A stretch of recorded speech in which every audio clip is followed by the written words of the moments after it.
have a challenge for every single artist. Whatever you're drawing right now, post it. I don't care if it's not finished. I don't care if it's good. I don't care if it's bad. Go post exactly what you. میدونم آقا این از این ویدیوست که وقتی میبینی حالت هوا به دست میده، اینقدر اینا بدن. حالا البته این اولین ویدیوی خودمه، حالا دیگه مسخره نکن دیگه، هر کسی از یه جای شروع.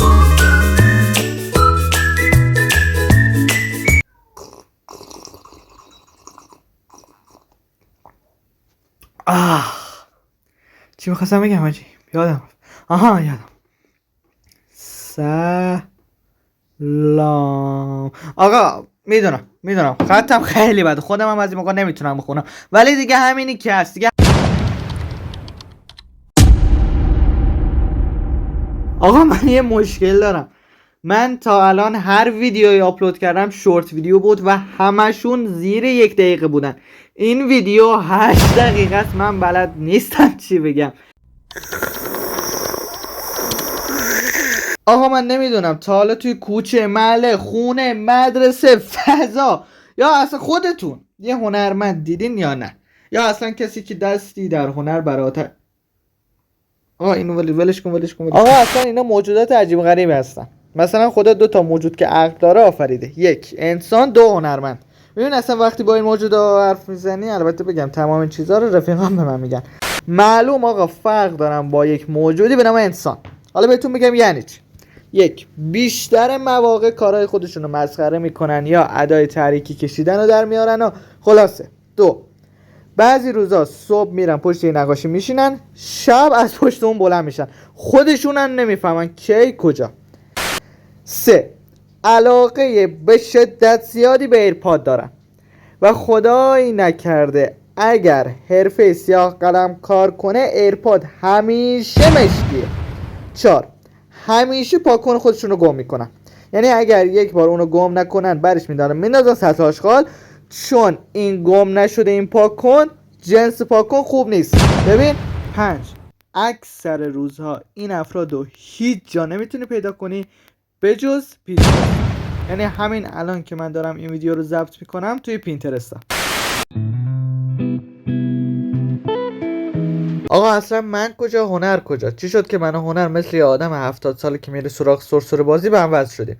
یعنی من از بچگی به هر چیز که فکرشو بکنه احتمال میدادم برم سمتش به جز هنر. یادم توی مدرسه بودم سر زنگ دفاعی، همینجور داشتم به در و دیوار نگاه میکردم که یه دفعه یه فکر معرکه اومد توی ذهنم. خودکارم رو در آوردم و شروع کردم روی کاغذ چرت و پرت کشیدن. یه دفعه دیدم شبیه چی بود؟ کاراکتر انیمه شده. رفتم خونه کیفم رو پرت کردم اونور، گوشی رو برداشتم رفتم یوتیوب قسمت سرچ، دقیقاً همین رو سرچ کردم، آموزش طراحی انیمه. اون زمان مشکل من این بود هر چی که میکشیدم اصلا شبیه اون چیزی که توی یوتیوب یاد میگرفتم نمیشد. اولین ویدیوی من نقاشی اون زمانی بود که تازه چالش فریرن شروع شده بود. حالا اون زمان اونهایی که خبره طراحی کاراکتر مانگا بودن این چالش رو انجام میدادن. حالا منی که 1 ماه هم نیست رفتم سراغ این کار، این چالش رو انجام دادم، تازه با اعتماد به سقف فراوان هم ویدیو اون رو گذاشتم. بعد هیچی برام عجیب نبود، نه 7 تا لایک، نه 200 خورده ویو، نه زشتی نقاشی، هیچ کدوم، فقط یک کامنت. آقای محسن دارابی، شما اگر داری این ویدیو رو میبینی، شما از کجای نقاشی من خوشت اومد که کامنت قلب گذاشتی؟ من خودم این نقاشی رو دوست نداشتم آقا. من 3 بار این حالت فریرن رو کشیدم، یکی از یکی نابودتر. از بین این 3 تا این نقاشی از همشون بهتر بود که من ویدیوشو گذاشتم. حالا ببین بقیهشون چی بودن که این بهترینشون بود. درست یادمه اولین انیمه‌ای که من دیدم وان پیس بود. من کلا یه مشکل دارم که توی دیدن انیمه پشتکار ندارم.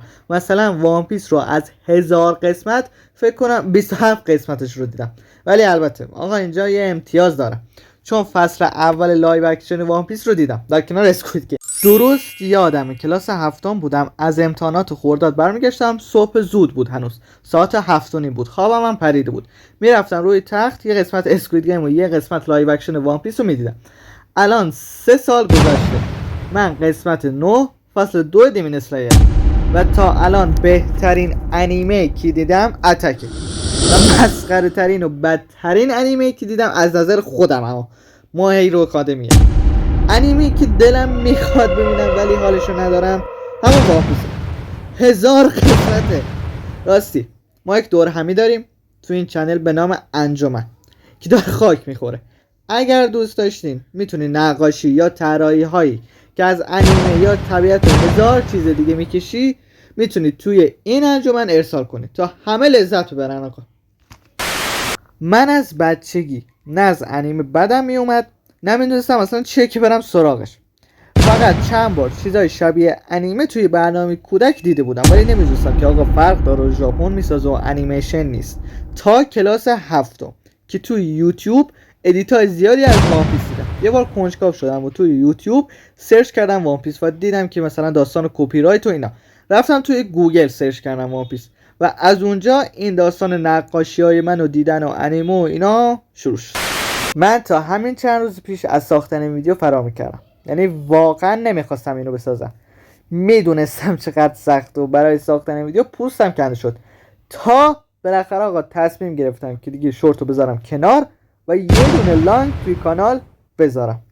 و اگر دوست داشتی میتونی توی کامنت ها بگی که آقا ما همون شورت رو ادامه بدیم یعنی شورت ویدیو یا از این به بعد دیگه لانگ بذاریم توی کانال. شما تا الان دیدین که من اولین نقاشیام چیا بودم و اگر دوست داریم میتونی بری توی قسمت شورت ویدیوهای این چنل نقاشی ها و جدیدتریناشون رو ببینی. فقط جان هر کسی که دوست داری نقاشی های قدیمی رو نبینی چون واقعا آقا نبین دیگه. حالا چی شد که من از طراحی انیمه کمی فاصله گرفتم و رفتم سراغ سیاه قلم. من توی همون جریان که داشتم طراحی انیمه رو یاد میگرفتم یکم بیشتر تحقیق کردم و دنبال گشتم و مدل های دیگه طراحی رو دیدم. دیجیتال آرت چند تای دیگه رو دیدم و از سیاه قلم خیلی خوشم اومد. از اون حالت غمگینیش و اینا خیلی باش حال کردم و فهمیدم اگه طراحی انیمه انجام بدی و سایه سیاه قلم رو روی اون انجام بدی خیلی چیز خوبی میشه. و مشکل من این بود چون داشتم طراحی انیمه کار میکردم فقط چند ماه طول کشید که من از چشمای انیمه و طراحی انیمه بکشم بیرون و برم سراغ الگو و سایه های سیاه قلم و اونا رو یاد بگیرم و همیشه این دوتا رو با هم قاطی میکردم چون سیاه قلم کلا از طراحی انیمه خیلی سخت‌تر بود. این کار انجام دادم و اون قولی که اول ویدیو بهتون داده بودم اینجاست. اصلا که دلم نمیخواست این کارو بکنم مجبورم قول دادم. اینم از اولین چشم سیاه قلم من که به شدت فرق داره با چشمایی که الان توی حرفه سیاه قلم میکشم.